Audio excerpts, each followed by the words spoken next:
are now about to witness. The awesome, crushing might of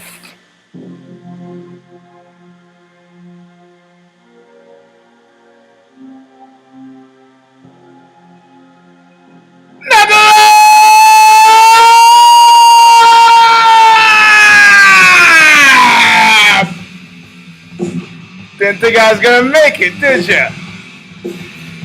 Ba ba ba ba! Yes, my friends. Every dummy in the world with a computer's got his own show. But none of the shows are quite as dumb as this one. Superlative in all things. Mighty. Psychic. All right. Let's see where we are. This is round number. Round number. What round is it? I'll tell you right now. This is round number 210, buddy. 210 of these. Even more if you count the fact that we had done it well before I started the show as an interview portion on Scott Kelly's show. You're at Knuckle Up. I'm your host, EUGENE S. Robinson. We have coming up today, Ronaldo, voice of Elite XC, now Strike Force, the voice of voices. Very different from Joe Rogan. Mike Goldberg. He's never wanted to do anything other than what he does. But I'm talking over the intro. Let's just enjoy Stigmata flowing over you.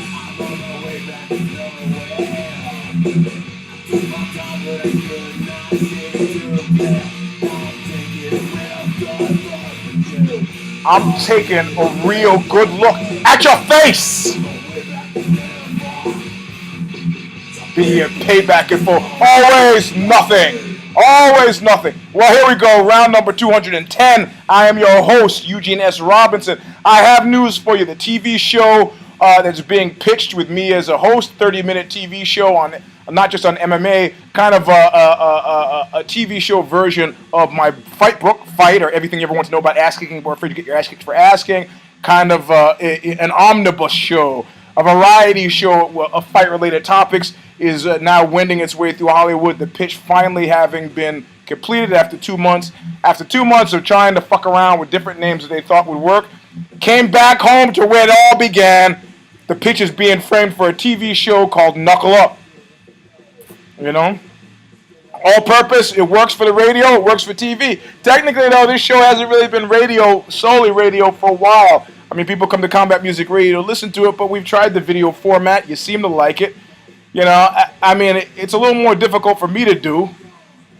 I mean, I could be doing radio now and look the way I look, and it wouldn't be a problem. That is like a wino.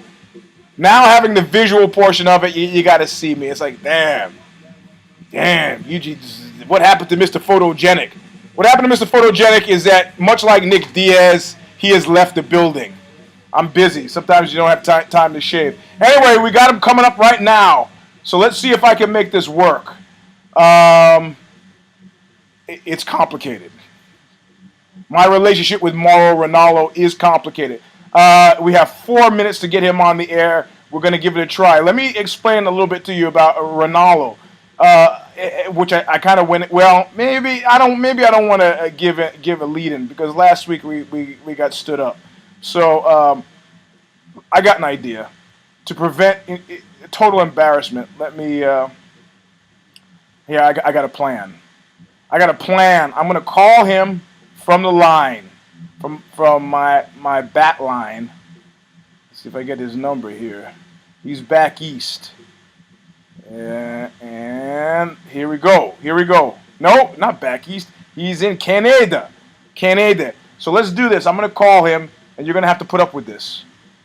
And to make sure he's there, and then we're going to call him from the air.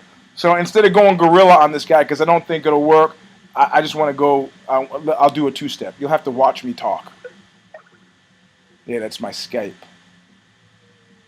Don't contact me on Skype. Unless I'm already talking to you on Skype, don't do it. I don't like it. I don't like talking on the phone, period. Let's see. It's ringing. Taking a real good look at you. Taking a real good look at your face. It's ringing and a ringing.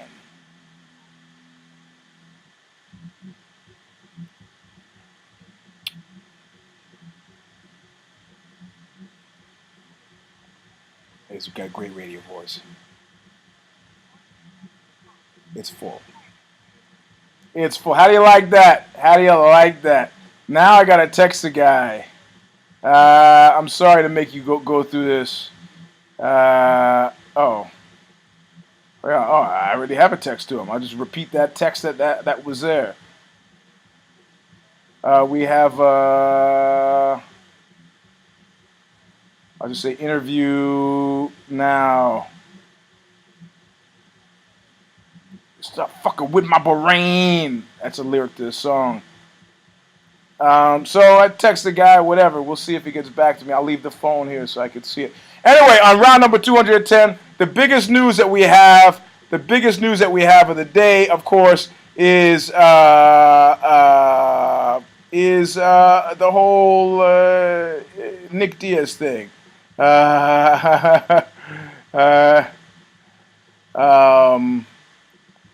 You know, there's a point. There's a point. Let me explain to you my whole thing with, say, religion, right? For a long time, I mean, if Stanford had given minors, mine would have been religious philosophy. When I was a kid, I used to think I wanted to be a priest, until that whole no fucking thing started to hit home. So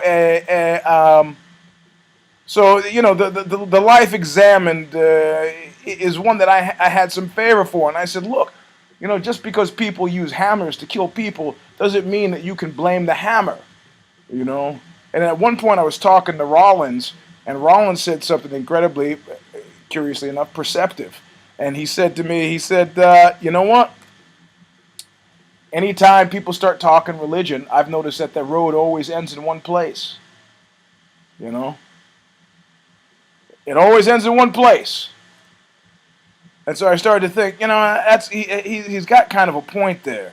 Eventually, the road ends up in some sort of violent weirdness, And then what was the other thing that Martin Amos said? He said that total control over another individual inevitably leads to torture. Okay. Oh, he's still in the studio. Hold on. I'm sorry. He's still in the. Oh God. Hold on. I'm sorry. I'll work through Phil. He's too busy. He's still in the studio. You know what that means? He's working. I'm sorry. He gets paid for this. I don't get paid. I don't get paid for this. Unless you guys go to knuckleup77 at yahoo.com and you want to put some money in the kitty, then. Oh, sorry. Hold on.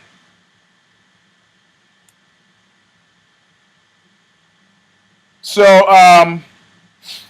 he said the road always ends this way, and Martin Amos says, total control of another individual inevitably leads to torture. So I start to think the inevitability, or Tom Waits' thing about the magic bullets, that somehow built into the process, in other words, if you have this hammer, you will inevitably use this hammer. In fact, the hammer encourages its use. The hammer itself is the problem. Religion itself it starts to be the problem. I could come up with excuses and have exculpatory kind of justifications for why things don't work out. After 3,500 times, what is that thing they used to say? 1 million Elvis fans can't be wrong. You have to start putting some of the blame on somebody. Nick is a friend of Knuckle Up. Nick Diaz is a friend of Knuckle Up. But let me explain to you my thinking here. Let me explain my thinking to you here. My thinking is, and I'm talking about him being a no-show at the Braulio Estima, the big jiu-jitsu IBJJF competition this past weekend. I mean, it was touted. It was pay-per-view. You had to pay online to see it. There was almost a riot. Nick and Nate and Caesar had been in-house signing autographs all day. So it wasn't like he never even made it. He made it to Long Beach. Now there was some guess that maybe because Braulio didn't make weight the night before, that Nick was pissed off and he left. Even though Saturday he was there. He was there. Saturday morning, the guy made weight. Your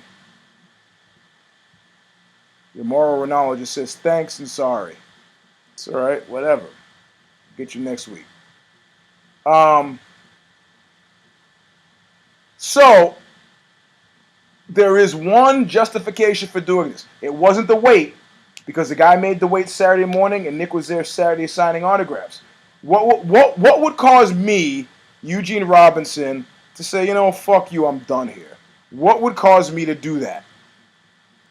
Very simply, if somebody went Brazilian on me and said, you know what, I got a slight problem with the cash. Now if we could pay you half before and then pay you half later, then I would say, you know what, I'm fucking done. I'm leaving. However, if that was the case, when Caesar, who didn't beat it out of town fast enough, not like the Nick and Nate, if that was the case, Caesar would have said, Nick can't be expected to stay around when money gets funny. When money gets funny, Nick can't be expected to stay around. He leaves, like any sane person would do.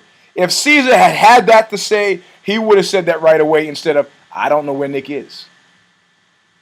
All right, so at a certain point, you're going to have to start blaming the guy.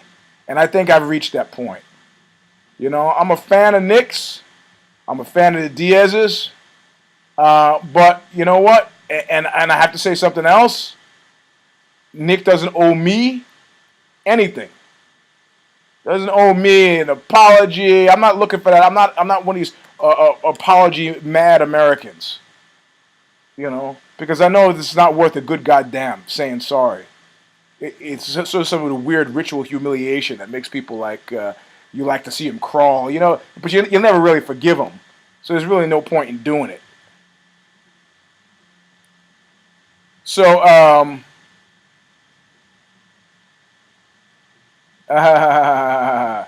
James Terry, friend of Knuckle Up, is calling out Gilbert Melendez, another friend of Knuckle Up. And of course, all right, finally, as I say this, just came over the transom. Cesar Gracie has now responded. Following a tumultuous weekend at the World Jiu-Jitsu Expo that ended with UFC competitor Nick Diaz no-showing his super fight with multi-time Brazilian Jiu-Jitsu champion Braulio Estima, the fighter's manager has responded with an explanation of events that surrounded his exit from the match. I called it. Diaz's coach and manager Cesar Gracie posted late Monday night, I haven't seen this, on his personal website, GracieFighter.com, a lengthy explanation as why the Stockton bad boy failed to show up to his matchup with Estima. According to Gracie, the event was mishandled at several points by promoter Nolte Jr., who organized the event along with Brazilian Jiu-Jitsu legend Renzo Gracie. Gracie states, and now keep in mind, this means a lot of things, for Caesar to come out and publicly repudiate his cousin and his cousin's event. He's going against family. So this has got to be something. Here you go. My decision to write an account of what happened this weekend is not to answer to the detractors of myself or my team, as no explanation is owed them. It is instead based on my acknowledgement and respect to our fans and supporters. I never thought I would be answering for something that happened at a grappling tournament. However, with the worldwide popularity of the sport and my team increasing, I understand that our supporters need answers. I should be a press agent for Cesar Gracie. Below is a compilation of events in chronological order. I included the behind-the-scenes problems we had to let you know, our supporters, how quickly things deteriorated. In the month of February, I was contacted by a Brazilian named Junior asking me if I want to participate in an Expo Jiu-Jitsu tournament. The goal was to put on one of our team stars in the event to attract sponsors and ensure it was successful. The event was not that far away and they desperately needed exposure. Junior stated that he was working with my uncle Hillian and my cousin Henzo on this project, and they were in fact partners. Hillian and Henzo are two people that I greatly admire and respect, and I was more than happy to partner up with them. I discussed the idea with Nick, and he readily agreed to enter in the black belt gi division. He did not seek any reimbursement. Junior thought it better for Nick to do a super fight, as he thought this would be more of a spectacle and bring in more attention. Nick was not as enthusiastic, but agreed on the condition that whoever was picked to go against him was not an MMA fighter. He knew even a mediocre MMA fighter would try to use a match and or victory over him to further their career in MMA. Nick believes a reputation as a fighter should only be earned in a ring or a cage. I relayed this to Junior, and he agreed to arrange for a strict jiu-jitsu competitor. This is the letter that Caesar's writing that I'm reading from. In March, I received the disturbing news from Hillian that Junior had broken his agreement with him. Hillian stated to me that Junior was registering all World Jiu-Jitsu Expo names under his name alone and was no longer taking his phone calls. When contacted by me, Junior stated that he would no longer honor his financial obligations to Hillian because Hillian was doing nothing and treats me like one of his clerks. That was a quote. Quote, Hillian was doing nothing and treats me like one of his clerks, end quote. He then went on a tirade about Hillian, which I interrupted and reminded him that Hillian was my family member and I would not listen to someone speaking negatively about him. This rift left me in a dilemma. My instinct was to sever ties immediately. Hillian was my original jiu-jitsu instructor, and his reputation as an honest person was impeccable. On the other hand, we had already committed Diaz and Kayotera, who was on the show last week. Our removal would destroy an event Kenzo provided all of the funding for. I consulted with Hillian, who advised me to move forward with the event. He was the one that brought Henzo into the project and convinced Henzo to fund it. He also believed in the idea of an American tournament that paid the best BJJ guys on the planet to showcase their skills. We agreed to move forward without him since at this stage Junior had entrenched himself and his removal was impossible. Lastly, Hillian warned me that Junior was not to be trusted and would undoubtedly try to cheat me and Henzo. In April, I got the call from Junior asking what I thought of a Braulio Estima versus NICK DIAZ matchup. I had heard of Braulio and knew he was a formidable jiu-jitsu practitioner, and I was under the impression that Braulio competed in the close to 200-pound weight category. When I asked Junior, he assured me that Braulio could weigh in as little as 175 pounds right before the match. I presented his information to Nick, who accepted the matchup and seemed happy to go against a top BJJ player in the world at that weight. Nick started training for the match, and I brought up several BJJ black belts to complement his training. Looking through some of his Estima's YouTube videos, it was soon discovered that he in fact had been planning on entering a career in MMA. We wondered if the match with Diaz was a way to create a buzz around him and get him signed with a prominent organization. I called Junior, who assured me Estima would not be fighting in MMA and that he had spoken with him and had been assured he had given up on the idea of ever fighting. Junior reiterated, quote, Caesar, I spoke with Braulio. The guy's in his 30s. He has a family. He doesn't want to live that type of life at this stage, etc., etc. I repeated this info to Nick. A week or so later, it was all over the internet that Braulio had joined the Black Zillions and was training for an MMA fight. We had been lied to. Furthermore, it was evident that Nick's sole condition that he not go against a wannabe MMA guy was violated, and this was in fact an attempt by Braulio to ignite an MMA career. Nick was to have been accurately portrayed as a fighter returning to his BJJ roots. He had even agreed to give his entire purse to charity. St. Jude's Children's Hospital for Kids with Cancer. If you know the story of Hal Gracie's son, you would understand why this charity was chosen. Nick's name, having been added to the event, had saved it, but now it was clear he was to be the patsy, not respected but used. Despite all of this, Nick was still going to compete. He brought up Kron Gracie and prepared himself. Around this time, I was informed by Junior that Braulio wanted to weigh in the day before and not right before the match, as is the custom in IBJJ competitions and Abu Dhabi.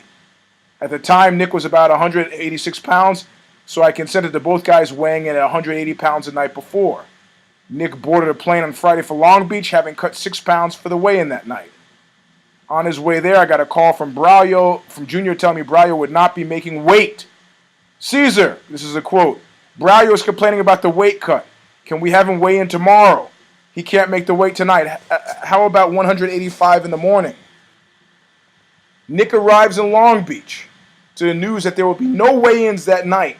As a professional with over 30 fights, this was the final straw. The disrespect and total lack of professionalism given him convinced him he was at a circus, not at a professional event. At 3:20 in the morning, I received a text from Braulio that Junior would in fact make the 180 pounds weight at 10 a.m. With no other option available, I said, fine, I'll check with Nick in the morning. At 10 a.m., Braulio did weigh in at 180 pounds. By that time, Nick had already left.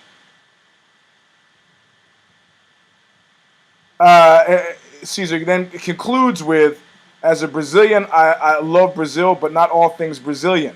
In the last decade, I have witnessed Brazilian cronies running the IBJJF and making it impossible for Americans to get a fair shake when competing against their Brazilian countrymen.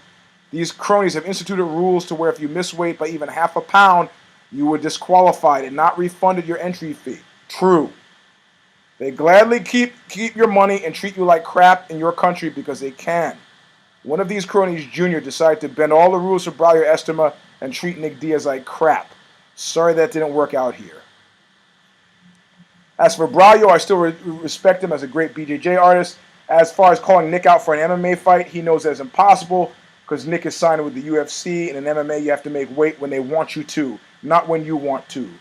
If Braulio ever finds success in MMA that he can mention Nick's name for a fight, right now he should respect the man. In closing, Gracie didn't let Diaz off the hook for his misdeeds, which included cutting off all communication with his team and his manager prior to the Expo's final match taking place. Nick is not without fault by any means. His lack of communication with his team and his coach was inexcusable. This will be addressed privately. Henzo and I have spoken, and we commit to continuing with this otherwise awesome event without the services of Junior. It should be noted that Nick paid to St. Jude's Hospital the sum of what would have been his entire purse. This is from MMAweekly.com. So here I am, you know. I mean, you know what? I'm reminded of the night in the back of that limousine. You know, remember when you came down to my dressing room and you said, "Kid, it's not your night." Oh, look at this! Look at this! You know what? You know what ruined? Let me tell you what ruined. I'm sorry, I got to deal with this.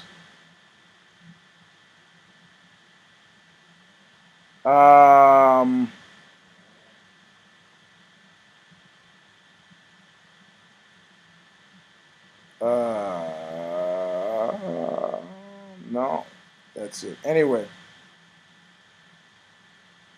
No, I don't. I'm sorry. The guy, stuff is coming boom, boom, boom as I'm talking, you know. But anyway, man, I'm hungry. Oh God, I really am hungry. I'm fasting because I have this thing, a colonoscopy on Friday, you know, and it's so confusing what they want you to do, and then what you're supposed to take, and then the whole bit. So I just decided to stop eating for 4 days. So you'll have to excuse me and any lack of attention to detail. I start floating away, whatever. So anyway, I started the show castigating Nick But you know what? I've never entered a Brazilian Jiu-Jitsu competition that was very super well organized, and I think that just goes to the lay of the land. And I think what this means is BJJ is not ready for prime time, and that's fine. It could have been a big boost to them. You know, you fucked up, Mel. You fucked up. But to what I say is, I say, look, you know, remember that night you came down to my limo and you said, "Kiss, not your night." You know, not my night. I could have been somebody instead of a bum on a one-way train to Palookaville, which is, frank. Let's face it, frankly, what I am. Caesar should have watched out a little bit for Nick. But Nick is a BJJ black belt, which means he should know as much as Caesar knows. You know, except for the fact that you know he probably had a good sense that this was going to happen. Who knows? In any case, you know, the guy who looks like shit is Nick. Nick looks like shit. You know. But you know, listen, who's that guy? Not they wanted me to fight in 2 fights. They wanted me to fight in Puerto Rico and they wanted me to fight in Brazil.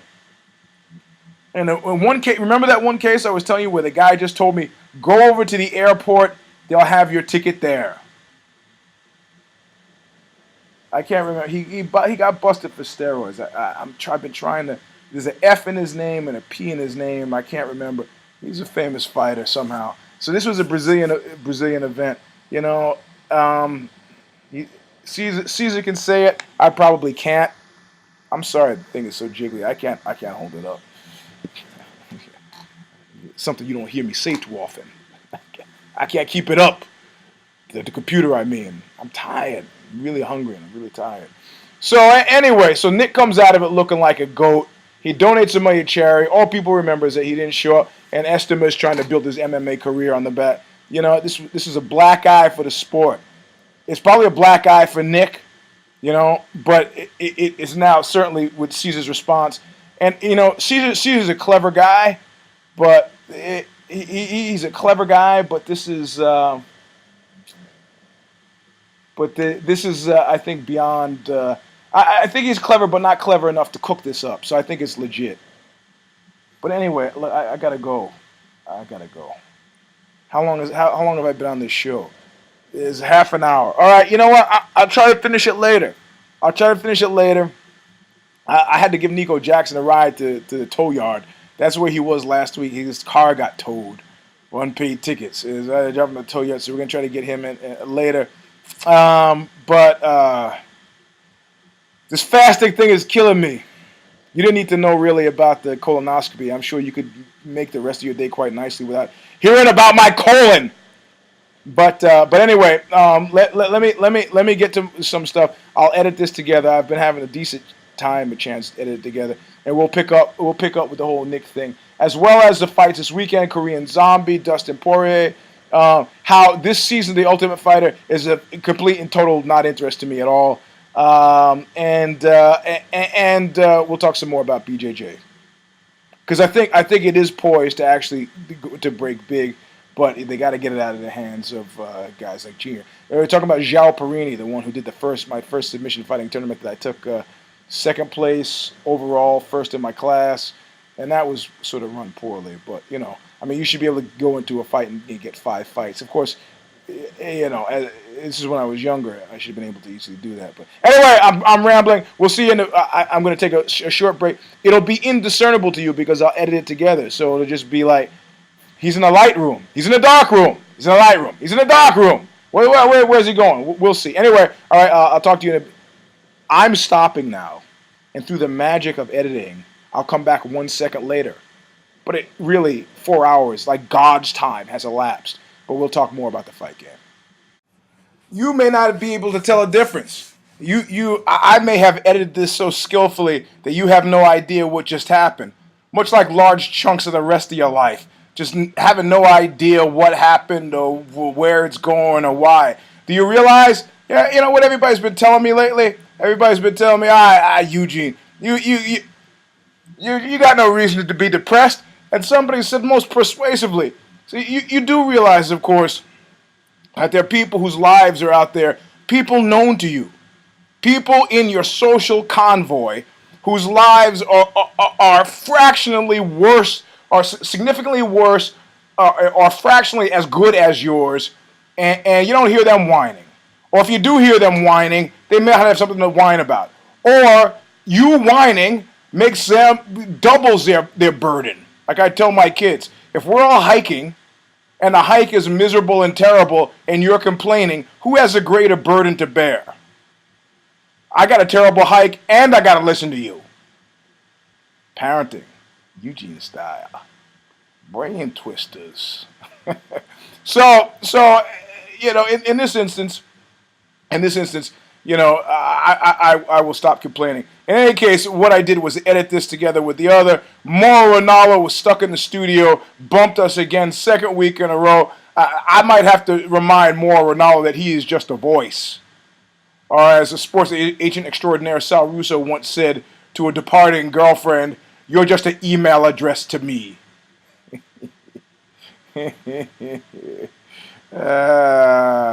Anyway, so I was ranting about Nick and Braulio Estima. Yeah, you know what? It turns out now I've had some time to think about this. It's a little later in the day. I don't know if you can tell by the light behind me, but it's a little bit later in the day. That Nick probably was well justified in doing what he had done. In actual fact, if you've ever done a Brazilian competition, you know that the organizational powers or skills of those from the wonderful city of order and country of order and progress, their organizational skills are somewhat lacking, even if they are great lovers of life. I mean, it amazes me with the whole Greek financial crisis. Didn't anybody read Zorba the Greek? Just see the movie? What did you think was going to happen? What do you think was going to happen? Come on. Somewhere Anthony Quinn is sitting around smashing plates on the floor and asking for ouzo. Greg, Oxbow's drummer, said he heard from a friend in Greece that people are eating stray animals on the streets. For all I know, this could have been something they've been doing for months. In the 80s or the 90s, well before the financial crisis. In any case, Nick stepped into this. Stepped into it with both feet. The drag of it is that it plays to a narrative on Nick Diaz that Nick Diaz should be trying to put to bed, and that's of a no-show flake. Even if even in this instance, he was outflaked by the flakes in terms of salary, in terms of weight, in terms of motivation, in terms of the backstory. One thing you have to realize when you deal with nationalities, I realized this the hard way. When I was training with Marcus Vinicius, I was so excited that I fought a black belt, and the guy couldn't put me away. And he said, "I tell you what, put your mouthpiece in." And I knew I was in trouble because not only did I violate the black belt club, of which you're a member, but the national club. I was bragging about fighting another Brazilian to a standstill, and he proceeded to beat me for 55 minutes straight or some such ridiculous thing. You got to be careful about these sensitivities. Brazil first, order and progress first. This is why the French defend their language so intensively. There's some guys who are half Brazilian, like maybe the mother's Brazilian, and they got the name, they don't speak the language. So Nick was thrown to the wolves. Nick looks bad.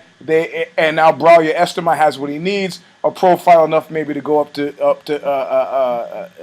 Dana White and say, "Hey, I got it. I got something here. I got something here that you should want to hear. Me, grudge match, Nick." I mean, this is the kind of thing where Nick, given the way Nick is, wanting to outbox KJ Noons, Nate Diaz wanting to submit Jim Miller because he's never been submitted. This is the kind of thing that actually might work. Braulio Estima might get into a jiu-jitsu match with an MMA guy who's still pissed about what happened at this super fight or the way it turned out. In any case, what I like about Nick is that Nick doesn't care. Anybody else who's been too political go, "Look, I know this is a setup, but whatever, I'm going to do it." Nick didn't do it for financial gain. Once you remove financial, like the guy, the gambler, the inveterate, degenerate gambler I was talking about, this is most people, they're afraid of money. I'm not afraid of money. The legacy, you know, the Diazes are going to be around for a long time.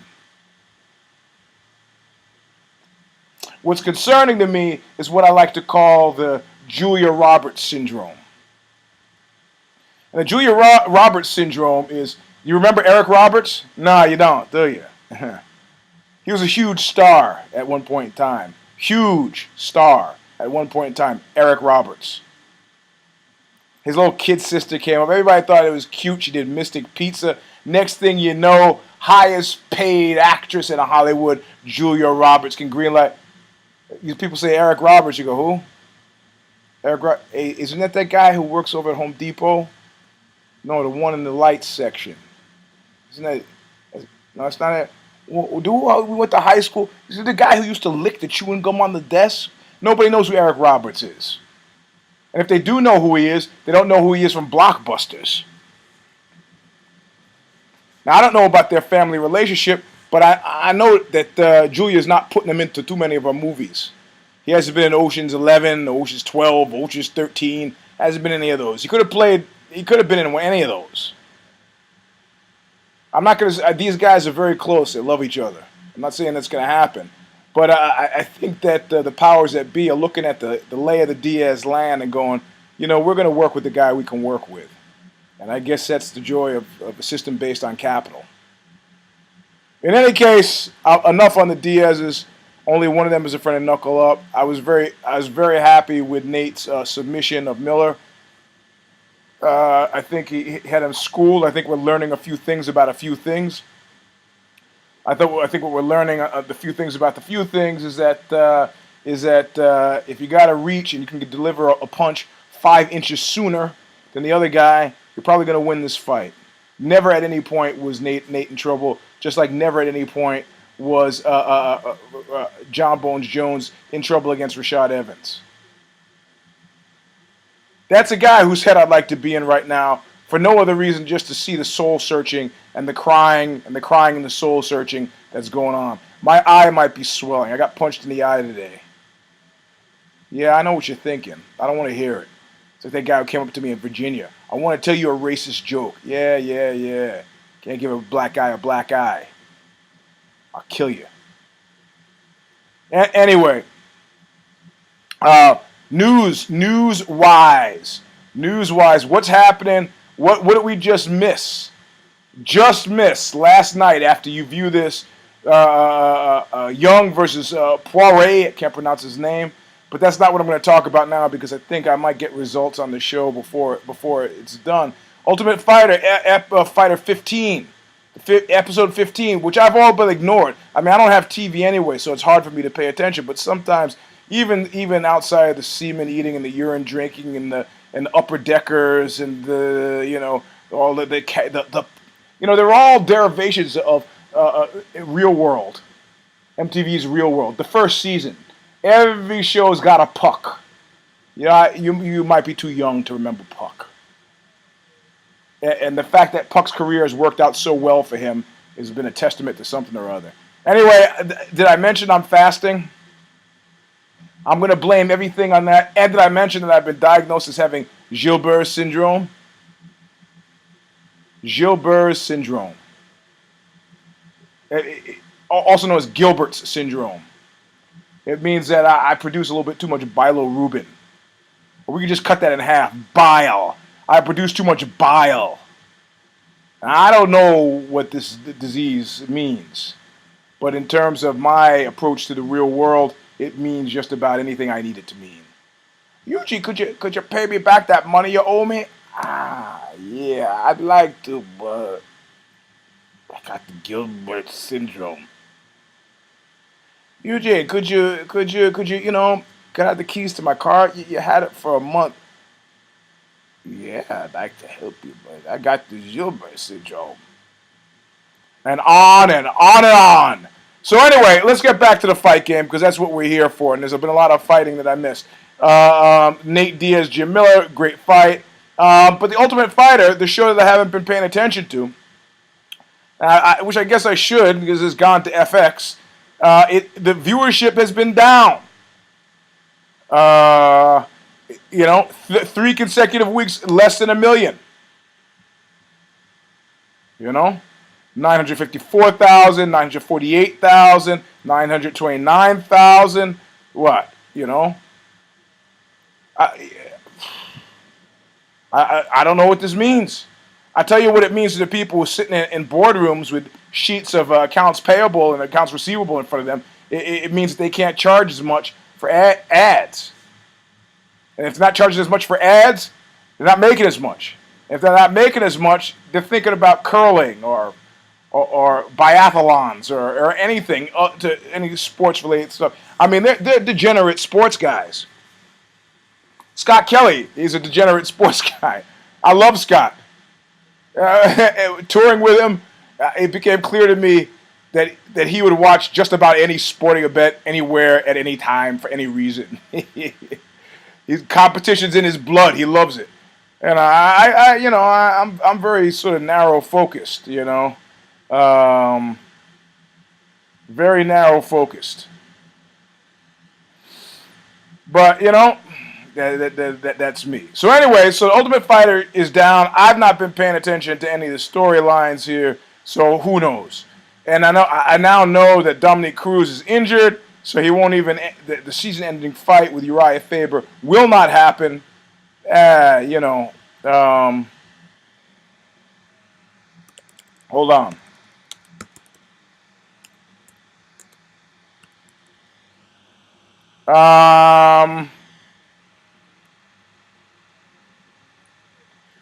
I'm confused about something. Oh yeah. Hold on.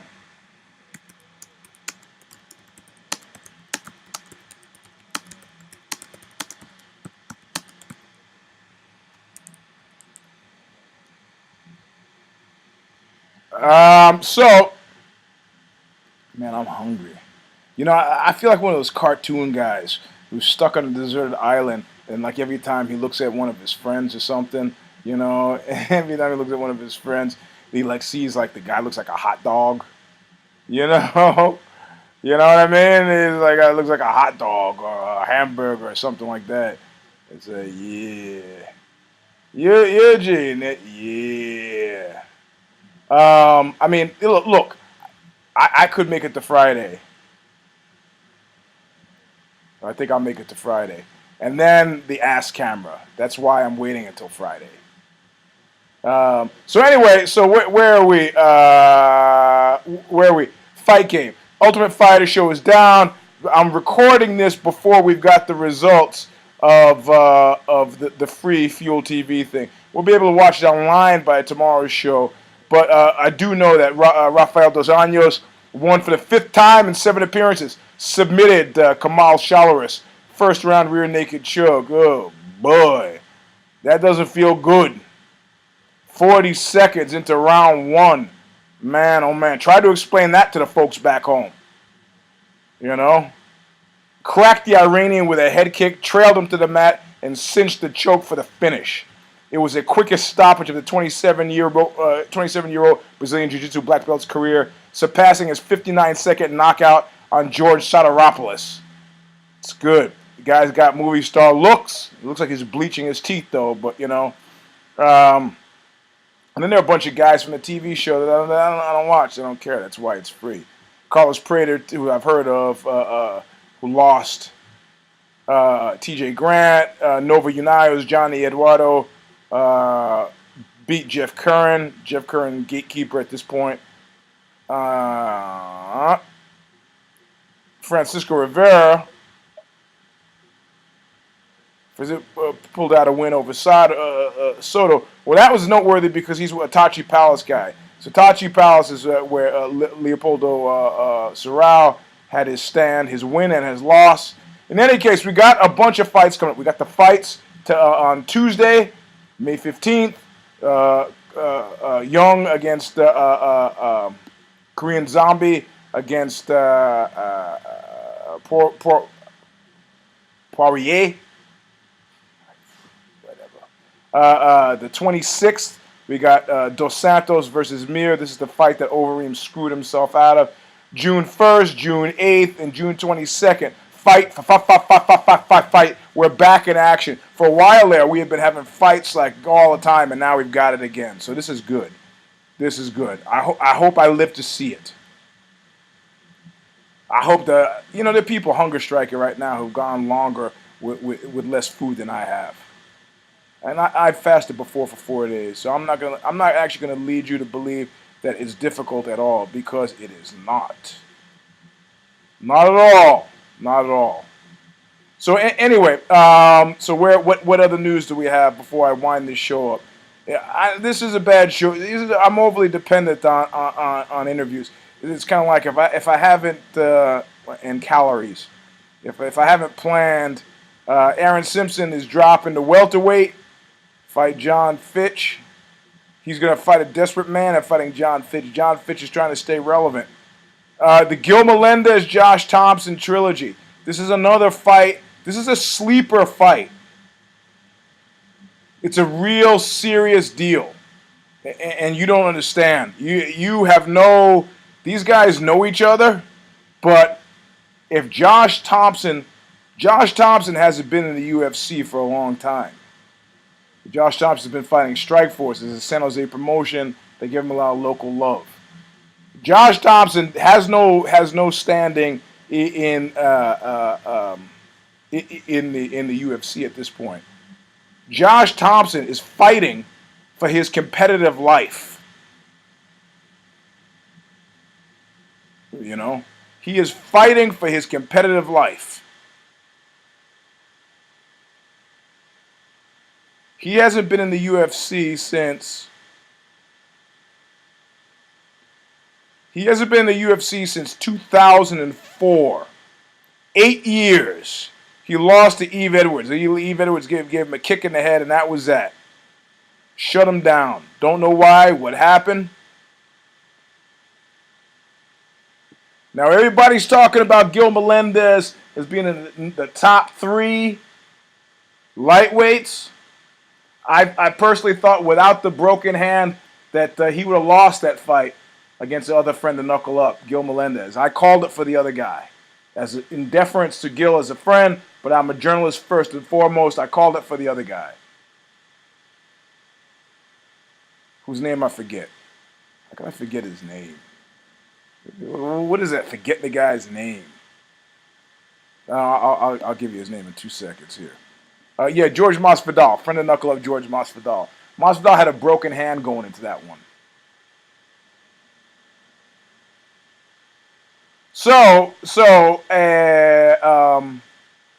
Where's the thing? So, hold on.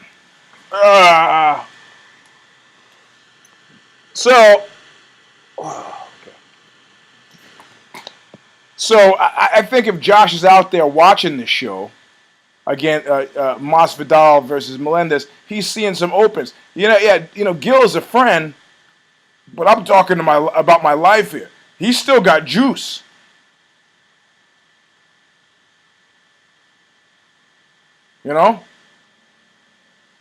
Gil still has juice. Win or lose, he's still got juice. He's going to make the jump to the UFC. He's going to fight these guys. He'll get a lower asking price if he doesn't beat Josh, but he's still good. Josh doesn't win, he's done. So Josh is going to be fighting like a man possessed. But you know what? As a Bay Area guy, as a local guy, this is not a calculation that's lost on anybody.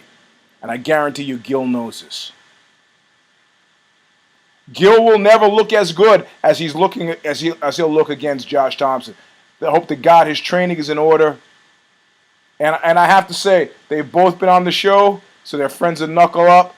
But Josh Thompson's politics are so horrible, so miserable, that I really hope that he loses to Gil. I hate to get political and I hate to be partisan on this, especially when you got 2 guys who are friends of Knuckle Up. But Josh Thompson's politics suck. It's like he took everything from Fox News, dumped it into his head, and wound up his mouth, and that's it. And a lot of those guys at AKA are like that. Forgetting that there's a causal connection between this stuff. Everybody's acting. Yeah, look, don't even get me started. Don't even get me started. Like there's a great commonality to badness. You know, there's no difference. These guys are all the same. Republicans are the only ones who say this.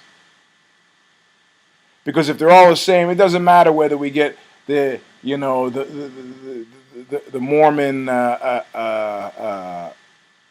Who was a Mormon Republican? Ted Bundy was a Mormon Republican. I seem to remember. I know for a fact.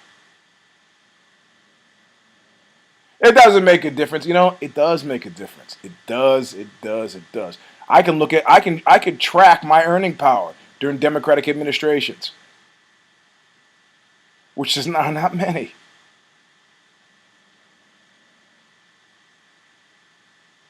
It matters. If we had had another 4 years of Bush, or had Obama not won, and whoever ran it, John McCain, you'd have had blood in the streets. If they hadn't bailed out the financial industry and the Detroit, you had blood in the street. Stuff has real world consequences. I got an idea. Close down all the high schools for a year, starting now.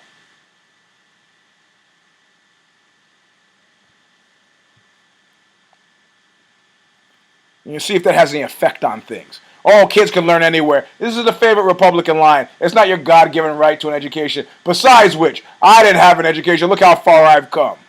Robbing and stealing the whole way. But like I said, don't get me started. Anyway, this is round number 210. Knuckle Up. I'm your host, EUGENE S. Robinson. I'm about done with this. So I can go look at food and not eat it. I'm a breatharian. I don't believe in food. In any case, this Gil Melendez, Josh Thompson thing, something to watch. Something to watch. And you know, it's been a while. Gil hasn't looked good. He didn't look good to me against George Masvidal, but I'm hoping he comes out with his head on fire against Josh Thompson. You know, I mean, they're both getting up. I mean, keep in mind, this is a fight. This is a fight for a kind of legitimacy. You know, Gil, he's a younger fighter. He's 30. Josh Thompson's 33. You get guys who are fighting serious now. They're fighting for more than just a W or an L. They're fighting for professional careers. What do you think these guys want to be personal trainers? Is that what you think they want to do? I got news for you. They don't want to do this. Even though I'm training for a fight, it's tough. Any case, we got good fights coming up. I'm looking forward also to, what is the other one? No, I forgot the one. Sorry. We got May 19th, Strikeforce Barnett versus Cormier. That's this weekend. I got to watch it somehow. Strikeforce, Showtime. Is it Showtime? I got to get my hands on it. I was at the first part in Jersey. You remember this? I was there. Oh, that's this weekend. Of course it is. Why am I talking about it? So let me make some picks. Josh Barnett, Daniel Cormier. Gil Melendez, Josh Thompson. Rafael Cavalcante, Mike Kyle. That's the only one. These are the only ones. Okay, take your pens out. Take your pens out right now.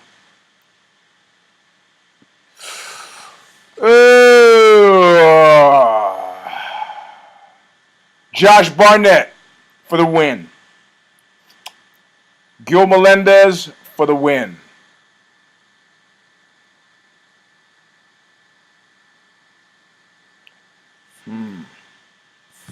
Hold on. Cavalcante versus Mike Kyle.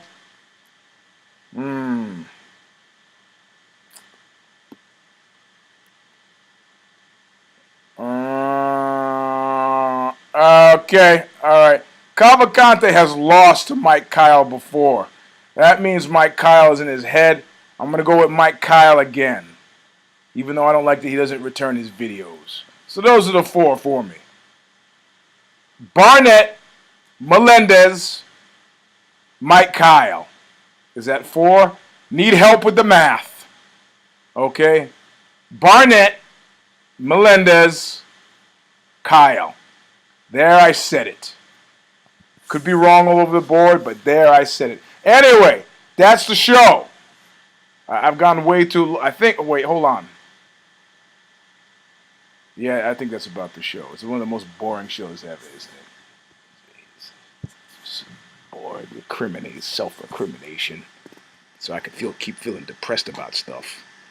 Oh, all right. See if I can reach it without killing myself. Thanks for listening. Wow. That means that's the end of the show. We'll see you next week when I have some real guests.